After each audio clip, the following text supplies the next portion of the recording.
Hi friends అందరికి. పువ్వు వస్తుంది. బగారా రైసారా? కాదురా, బాస్మతి రైస్. బాస్మతి బిర్యానీ కోసం అయితే అన్నం ఉడకబెడుతున్నాం. సగమే ఉడకబెట్టాలి కదా, ఎక్కువనే ఉడకబెట్టాలి.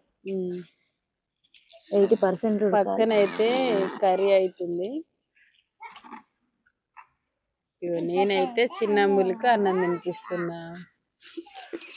చిటికి డ్రెస్ మార్చిన మళ్ళా. ఈ వీడియో అయితే మా చిన్నోడు తీస్తుండు, ఎట్లా వచ్చింది అనేది కామెంట్ చేయండి. తర్వాత చిట్టికి మళ్ళా వేరే డ్రెస్ వేసి తయారు చేయాలి. ఇప్పుడైతే సివిల్ డ్రెస్ వేసిన, యూనిఫామ్ అయ్యి తర్వాత అది యూనిఫామ్ అన్నట్టే. ఇక బర్త్డే అంటే మస్తు గోల గోల చేసింది ఈరోజు చిట్టి.